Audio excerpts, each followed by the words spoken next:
Hello दोस्तों, free Indian coaching में आप सभी का स्वागत है। तो चलिए स्टार्ट करते हैं कक्षा छठवीं हिंदी वर्कशीट का सॉल्यूशन। ठीक है, तो देखिए यहाँ पर आपको मार्च माह का वर्कशीट का सॉल्यूशन मिलने वाला है, कक्षा छठवीं और हिंदी विशिष्ट। तो चलिए स्टार्ट करते हैं प्रश्न क्रमांक 1 से। तो आपको स्क्रीनशॉट लेते जाना है या फिर अपनी वर्कशीट में डायरेक्ट क्वेश्चन के आंसर लिखते जाना है। ठीक है, तो देखिए प्रश्न क्रमांक 1 से स्टार्ट करते हैं। तो प्रश्न क्रमांक 1 में दिया गया है, भगवत गीता मैं भगवत गीता हूँ, पाठ के आधार पर बताइए हमारे आचरण का प्रभाव हमारे जीवन पर किस प्रकार पड़ता है और इस पाठ में क्या क्या सीख मिलती है। तो इसका आंसर है कि श्रीमद् भागवत गीता के उपदेश वर्तमान समय में भी प्रासंगिक हैं। हमारे आचरण का प्रभाव हमारे जीवन पर भी पड़ता है और आज ही न्याय अन्याय धर्म अधर्म का युद्ध व्यक्ति के अंदर चल रहा है। स्वास्थ्य और असुरी वृत्तियों से आज भी समाज में संघर्ष, तनाव तथा भय पैदा करती है। इस पाठ से हमें यह शिक्षा मिलती है कि ज्ञान का सही अर्थ स्वयं को जानना है। ज्ञान से ही रास्ता आगे मिलता है। ठीक है, और रास्ता पता चलता है। तो इस प्रकार आपको इसका आंसर लिखना था, तो जल्दी से इसको आप नोट कर लीजिए।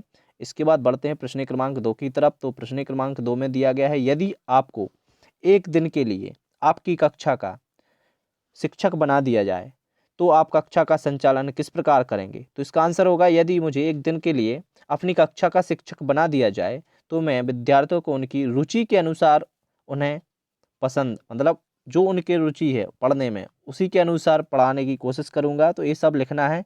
तो आप इसको अपने मन से कोशिश कीजिए लिखने की कि आप यदि टीचर बनोगे तो फिर किस प्रकार पढ़ाओगे। तो यदि आपको इस क्वेश्चन से थोड़ा सा हेल्प मिलती है तो इसको कर लीजिए, नहीं तो आप अपने मन से लिखिए। ठीक है, इसके बाद प्रश्न क्रमांक 3 है। तो प्रश्न क्रमांक 3 देख लीजिए।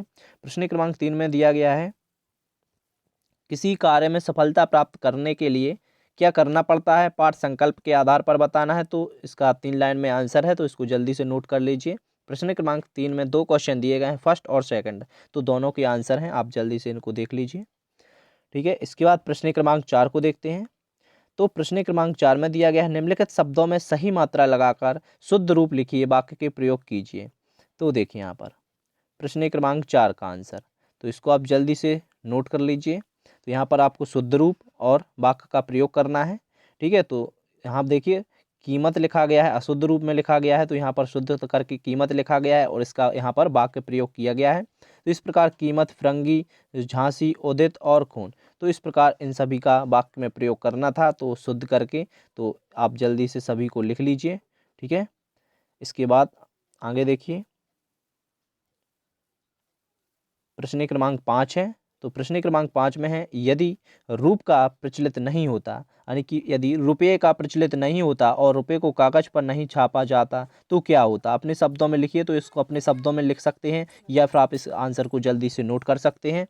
ठीक है, तो इसके बाद बढ़ते हैं प्रश्न क्रमांक 6 की तरफ। तो प्रश्न क्रमांक 6 में देखिए, अब प्रश्न क्रमांक 6 में दिया गया है कि हमारे चारों ओर हमारे जीवन को सुलभ बनाने तथा सुविधा हेतु कई युक्तियों साधनों का प्रयोग होता है। इन साधनों से हमारे पर्यावरण पर क्या प्रभाव पड़ता है। अपने गांव शहर पर्यावरण की सुरक्षा, प्रदूषण से मुक्ति हेतु आप क्या करेंगे। तो इसका आंसर आप इसको लिख सकते हैं, तो जल्दी से इस आंसर को आप लिख लीजिए।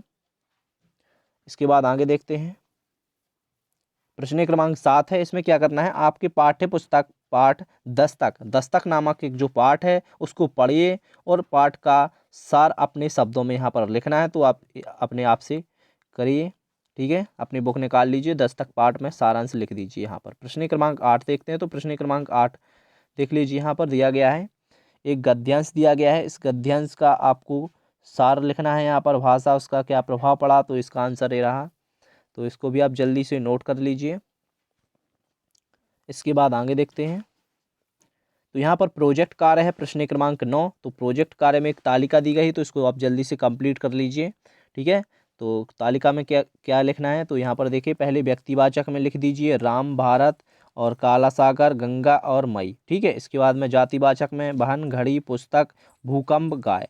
इसके बाद में स्थानवाचक में दिल्ली, भोपाल, इंदौर, खंडवा, यहाँ पर क्या लिखा है, रतलाम। ठीक है, यहाँ पर रतलाम लिखा हुआ है, तो ध्यान से देख लीजिए और इसको आप इस प्रकार कंप्लीट कर लीजिए।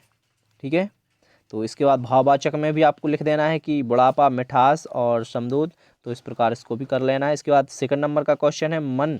मन यहाँ पर दिया गया है, देखिए मन के किसी भाव को व्यक्त करने वाले चेहरे का चित्र बनाइए। तो इस प्रकार आपको इमोजी टाइप में बना देना है, ठीक है। इसके बाद इसका सेकंड भी देख लीजिए, तो इसका आंसर आप जल्दी से नोट कर लीजिए। इसके बाद देखते हैं अगला क्वेश्चन क्या है। प्रश्न क्रमांक 10 है, जिसमें संकेत के आधार पर वर्ग पहेली आपको करेक्ट करके लिखना है। तो इस वर्ग पहेली को आप जल्दी से कंप्लीट कर लीजिए, ठीक है। तो इस प्रकार आपका प्रश्न क्रमांक 1 से 10 तक का सॉल्यूशन मिल गया होगा आपको सभी प्रश्नों का, ठीक है। तो वीडियो को लाइक कर दीजिए और अपने दोस्तों में से ज़्यादा शेयर कर दीजिए। Thank you.